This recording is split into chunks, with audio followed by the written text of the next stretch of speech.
তুমি আর আমি দূরে কোথাও গিয়ে সেখানে থাকবো। হ্যাঁ তুমি ঠিকই বলেছো ভাইয়া। কি তুহিন এসব কি বলছে? সে শুধু সম্পত্তির লোভে আমাকে বিয়ে করবে?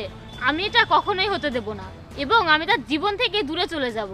আমি অন্য কাউকে বিয়ে করব, কিন্তু তাকে বিয়ে করব না। পথে যার সাথে দেখা হবে আমি তাকেই বিয়ে করব।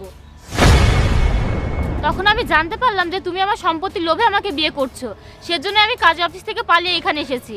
আর আমি তাকে বিয়ে করতে যাচ্ছি যাতে তোমার কোনো সমস্যা না হয়, কিন্তু তুমি এখানে এসে সমস্যা তৈরি করছো কেন? শুধু আমার সম্পত্তির জন্য? আরে আমি এই সম্পর্কে কি করতে পারি? আমার অনেক টাকার দরকার, আর আমি এমনই। এতে আমার কি দোষ? এতে তোমার কি দোষ? তুমি স্বীকার করো যে তুমি একটা লোভী। তুমি শুধু আমার টাকার জন্যই আমার কাছে ছিলে। তুমি যে কেমন তা আমি খুব ভালো করেই জানি। তুমি যেমন আছো তেমনই থাকো। তাকে আমি আমার বাবার অর্ধেক টাকা দিব এবং আমরা সুখে থাকবো। আর তুমি তোমার পথে সুখী হও, যাও এখান থেকে।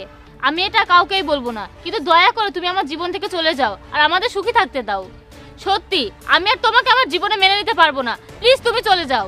ঠিক আছে অপু, আমাকে তুমি ক্ষমা করে দিও। আমি তোমাকে না, তোমার অর্থকে ভালোবেসেছিলাম। আরে তুমি দাঁড়িয়ে আছো কেন? তাড়াতাড়ি সাইন করে দাও, আমাকে বিয়ে করে নাও। এখন চলো। চলুন।